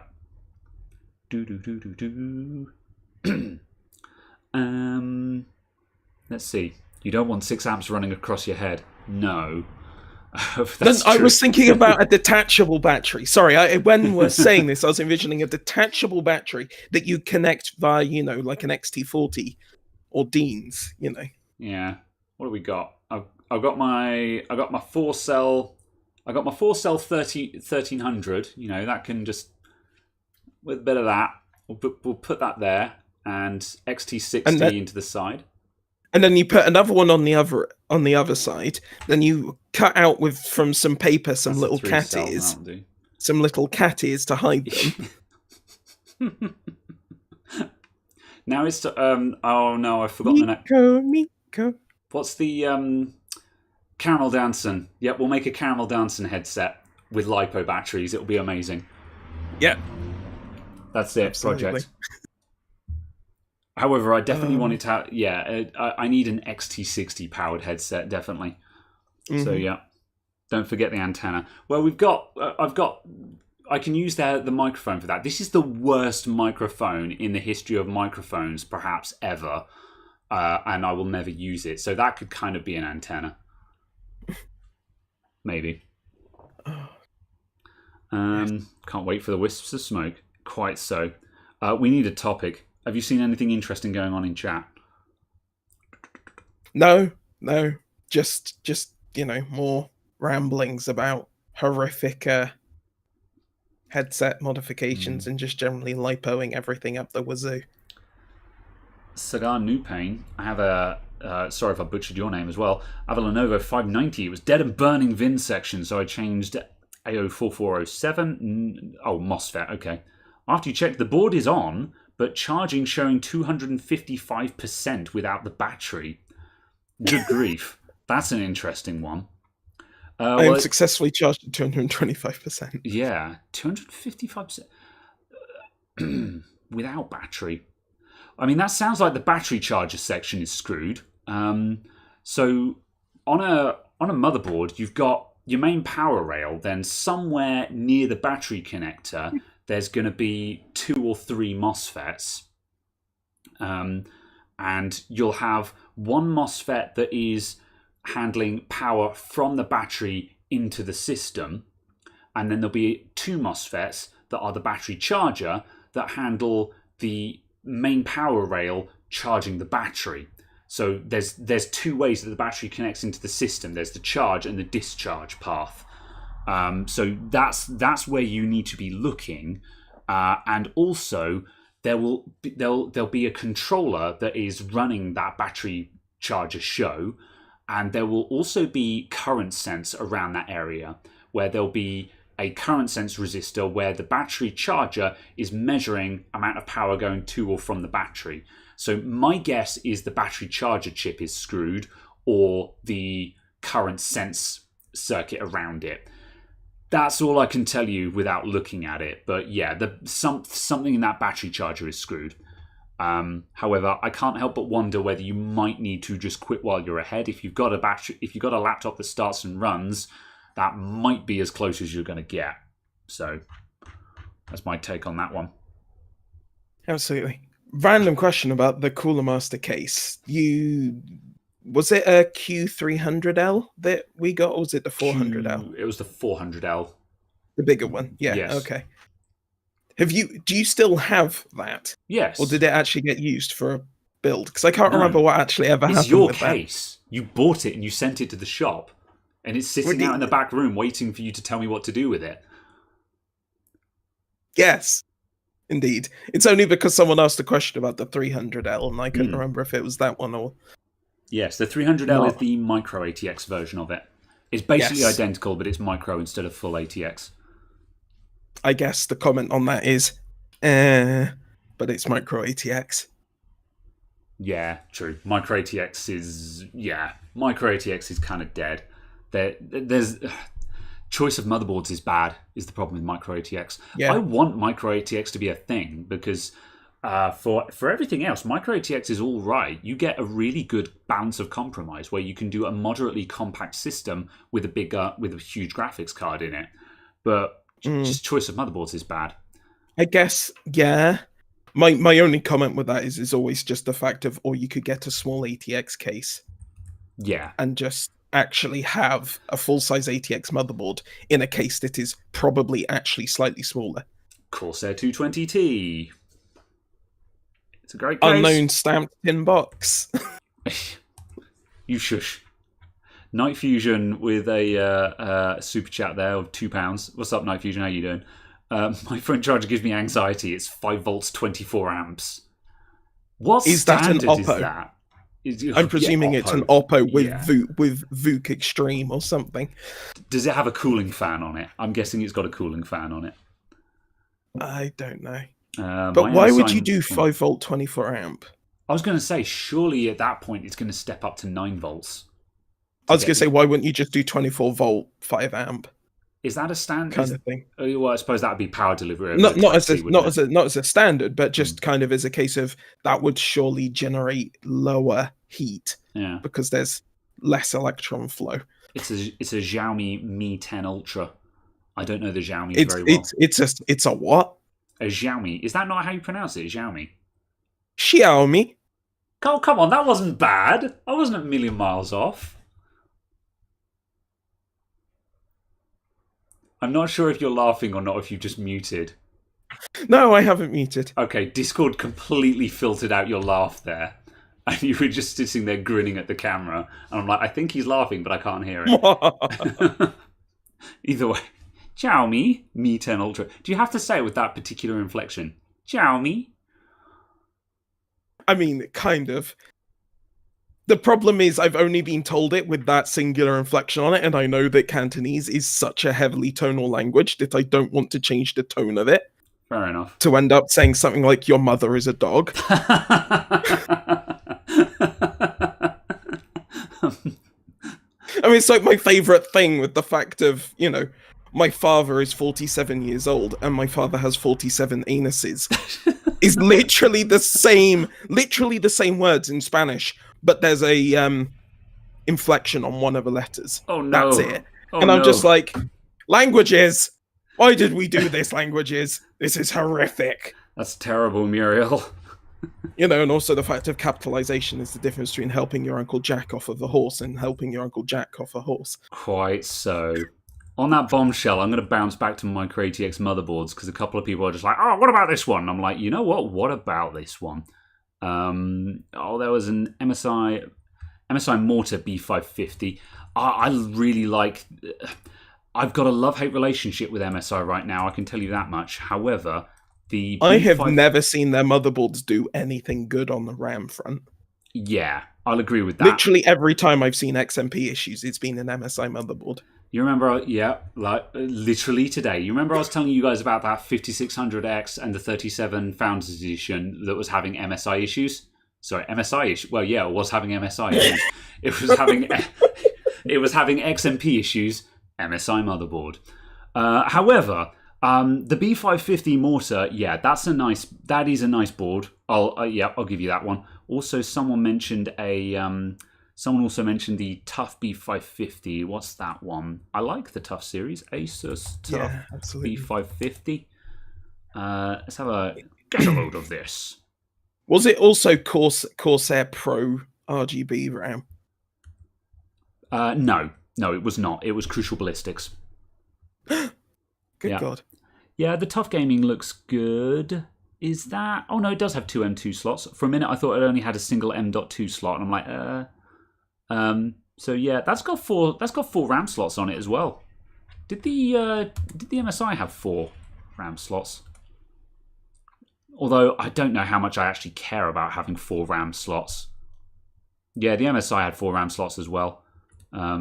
Yeah, those both look like good builds. Yeah, okay, I'll concede that. There are a couple of good ones available right now. Yep, I'll give you that.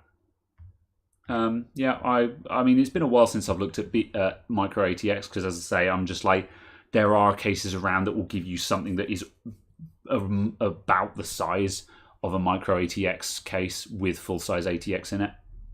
So, yeah, that's fair. Yeah, I'm pleased that someone knew what I was on about with the issue with age in Spanish. Fair enough. I'm just hoping that we're not offending anyone with me butchering names and you coming up with various languageisms. Let's call it that. Ratatouille. Wait a minute.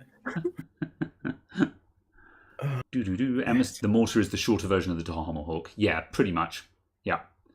And no issues on an MSI Z490. Yeah, Intel seemed to have less issues with XMP in my experience. AMD definitely seemed to have a bigger XMP issue. I don't know whose fault it is. However, MSI's. I've got friends who've got Asus boards who are having XMP issues, but they have Corsair RGB RAM. So yeah, we can blame. So what we're establishing here is that all of the XMP issues that everyone in the world is having is either MSI's fault or Corsair RGB Pro's fault. Let's make that assumption. Absolutely. Yeah. No evidence. That's it. We've solved it. That's it. We can go home now. Yeah, good. That's it. Thanks for coming, everyone. Goodbye. Good night. World peace has been achieved. You know, we say that, but we're actually coming up to the 2-hour mark. However, no. Have we got anything else to talk about? Let's find one more topic. Just the other interesting thing about Ryzen 5000 and significant performance differences between dual rank and quad rank. Oh, I saw Billzoy's been banging on about that, hasn't he? Mm. Yeah, I haven't watched his videos on it, but I've seen that and been like, I'm going to watch that. Can you TLDR it for everyone? 4 rank or higher. So RAM. This is 4 modules. No, 4 rank. Yeah, okay. A rank is a number of sides of modules which is populated.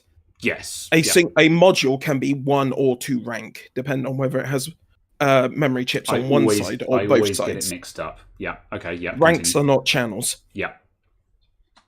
It running in 4 rank mode can either be attained with 2 sticks, each stick being 2 rank, or with 4 sticks, each one being single rank. Gotcha. You are looking at something like 10 to 16% performance difference in games. So based off of gamers' Nexus numbers. Is that 10-16% better in 4 rank. Yes. Okay, so yeah, that's enough to actually change that's enough to actually say let's pick different RAM, isn't it? So yeah, that's interesting. Is there much memory these days that you can buy that actually specifies in advance without having to do lots of research, that actually says what the rank of it is and what brand chips it has on it? Because one of the reasons why I don't really pay much attention to specific types of memory is that, like, when you're browsing Amazon and you just go, blah, blah, blah, 16 gigabyte DDR4, sort by price, lowest first, start scrolling. They don't tell you any of this. No, so because they kind of don't want you to know. Yeah. Because they want to be able to multi-source. They want to be able to multi-source from multi-manufacturers. Yeah. So how do you find out then? Is there resources for this, or do you just have to hope for the best?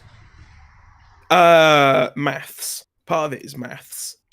You can tell what memory chips it is based off of the combination of speed and latencies. If I can't remember exactly what it is. If a module mega transfer speed and the latency, I can't remember which latency it is, I think it's the second one, divide and become less than 200, it's likely to be Samsung B die. Okay. If it is very high, clock speed rated, so like 4,400, 4,800 with is it TRCD? I can't remember if it was something like a TRCD of 19, something like that. It's likely to be Rev E, Micron Rev E, or Rev J. Is there a cheat sheet that has this on it? Watching Buildzoid's videos. Okay, yeah, fair enough. Basically. Actually, hardcore overclocking. It's a channel that scares me a lot because that guy is very good, and that's a channel that gives me imposter syndrome. So let me put it that way. But yes, that's with that, and it's kind of a case of it's why the RAM I bought is actually its XMP profile is CAS 19, so it's really bad. Yeah, I was going to say that's high, but it's guaranteed Samsung B die. So running it at 3600 or 3800, I should be able to run like CAS 14. Yeah. So it's one of those. So it's a case of I can't XMP it. Yeah. But if I manually bang in timings, I should get ridiculously tight timings out of it. Yeah. Or reasonably good frequency and timings kind of thing. So yeah. Enthusiast RAM. Yeah, basically, because it's 4400 mega transfer. Yeah, that's speed cool. Rated, but CAS of 19, which then gives Samsung B die. Yeah. Somewhere, a couple of the manufacturers do specify on their website for certain kits specifically what they're using, but that's only some of them some of the time. And like there'll be like the overclocking modules will specify, oh, we're using Samsung B die. Yeah, that's and stuff like that. But that's kind of the only one that it's worth noting specify as far as I'm aware. Quite a lot of people in chat going sort of, oh, no overclocks here are all running stock, and it's just like we are talking about memory speeds here, and we are talking about having XMP turned on. And if you're running XMP, if you're running a Ryzen 3000 or probably 2000 as well, I think, but at least Ryzen 3000 and up, and you have XMP turned off, you are leaving a notable amount of performance on the table, off the table rather. Modern AMD chips love RAM speed, and if you switch on the XMP profile for your RAM will go from 2133 megahertz up to 3000 plus or whatever memory you've bought, and you will get significantly more performance from your CPU. This is not overclocking in the traditional sense of overdoing it all. It's a factory overclock. The memory is intended to run at this speed. However, XMP, it's a very debated and highly controversial topic of, does this count as overclocking or not? Because The CPU manufacturers say, yes, it's an overclock, but the memory manufacturers are like, no, we intend the memory to run at this speed and these settings. So it's... But either way, again, you want it according to be to the specifications, according to JEDC, it is overclocking because they only provide 2133 and 2400 as SPD speeds. So anything over that is overclocking and is outside of specification. Yeah. And it depends on how strict a definition you're using of what is overclocking. Am I only running things precisely in the agreed standard setting? Because if you are, you're probably not going to be using an awful lot of stuff. XMP does increase the voltage normally. It does. XMP does run a little bit more voltage. Not a lot, but just a little bit. And of course, it does also bear mention, because there was also a big hoo-ha about AMD going, or people saying we won't honour warranties if XMP has been turned on, because of course you've got to remember, when you run your memory at a higher voltage, it's not the memory that you're sending that voltage to, it's the memory controller, which is in your CPU. However, I'm not going to say in all cases, but in the vast majority of cases, your CPU really doesn't care about 1.35 volts to RAM. That's not an issue. So I don't think that's a problem at all. But XMP is a freaking rabbit hole, man. And XMP issues are extremely common, especially on the Ryzen platform. Which is nothing doing. Ryzen is definitely the faster places to be right now, but you definitely need to keep an open mind. But you can say the same thing about Intel. You could say, I'm going to buy an Intel for stability, but it's going to be slower than an AMD. That's a fact. That's a fact right now. And I would say that with XMP, if you're particularly concerned, it is a case of making sure that you're running something like a 32 or 3400 megahertz kit that is on your specific motherboard vendor's QVL list. Yeah. Running it 32 or 34, you're basically not going to have issues. Yeah, I've seen no issues with. I've seen some area. The only machine I've seen struggling with 3400 that I had to underrun at 3200 was a really cheap computer. And it was also a Ryzen 2000 series, which is obviously an older series as well. For pretty much all other scenarios, the only time I've seen issues is 3600 and up, which is when you're starting to get into the, I'm not going to say extreme speed, but certainly 3600 and up is when you're getting into the higher speed stuff. But 32, 3400 stuff seems to be a safe bet. I've seen no issues there at all. And I've got a couple of computers dotted around the shop and my machines at home, all running 3400, no problem whatsoever. In fact, I think my machine at home is 3400, but whatever. Yeah. So as I say, don't be afraid of XMP. Give it a try. However, absolutely. And the other thing to be aware of with that is that possibly it might be cheaper to buy a 3600 mega transfer kit, but then run it at 3400 than buy a 3400 kit. Yeah. Just because of volume of sales and volume of supply. Yeah, that's a good point. Yeah, buy expensive RAM and then underrun it. We had to do that on the computer this morning, but absolutely. I think that's that. Yeah, also don't forget it might be called DOCP. DOCP. Gigabyte Asus call it DOCP. MSI call it AXMP. And Asus, then Gigabyte call it something else. I think Gigabyte just call it memory profile. At least that's what they call it in my motherboard. Is literally just memory profile, and I'm like, thanks, that's really helpful. I'm going to Google search it. Either way, though, as I say, don't be afraid of XMP. It can cause issues, but as I say, it's worth having a go. And if you've got it turned off and you've got a Ryzen CPU, you're probably not getting the most out of your CPU by a fair long shot. So, definitely worth a try. Anyway, I'm going to answer one more question just because it came up, and then I think we're ready to wrap up, unless there was anything else you wanted to talk about. Yeah, okay. last one I'm going to cover then. Also, the chat said earlier on, I wonder, Adamant IT, with a shop like yours, what's the recommended amount of capital to begin a business like yours? Or is that a secret answer? I wouldn't. I'll be upfront about it. I started my shop, and I've got a tiny little shop. Rent is extremely low in my shop. So again, this is a business that was started on a shoestring, and I started with a startup budget of £10,000. When I was opening my business, my dad turned around to me and said, "Look, I gave your sisters money for their weddings and for their houses and stuff. I never had the balls to go into business on my own. Here's 10 grand to go and start your business that you want to start." And that 10 grand got me through year one. And by the end of year one, I was financially stable, basically.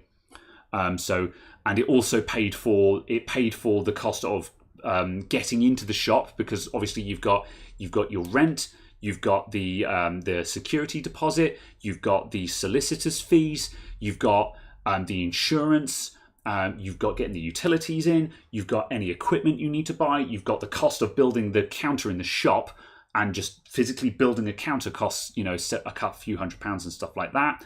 So yeah, as I say, if you want to go into business, you're going to need, I would say between £5,000 and £10,000. I would try and have on hand. Obviously, your mileage may vary. This is just how I did it. Might be completely different for you. Obviously, if you can get to the point where you've got all of this equipment already, and if you've got the nous to just buy some MDF and just bang together a really crappy counter of your own, and if you get a shop in a really cheap location where it's really cheap, you may well be able to do this much cheaper than I did. However, that was my startup cost. That's what got me going. So. And I would, just to comment on that, is a case of loosely knowing what your rent is. I would say that your rent is maybe only 75% of what I would have expected for a position. Yeah. I would have expected an extra maybe 25% costing for your position, even given the small size. And to go out to a normal shop, you're looking at it being double the rent that you pay. Yeah, indeed. So yeah. The one thing to remember though is location.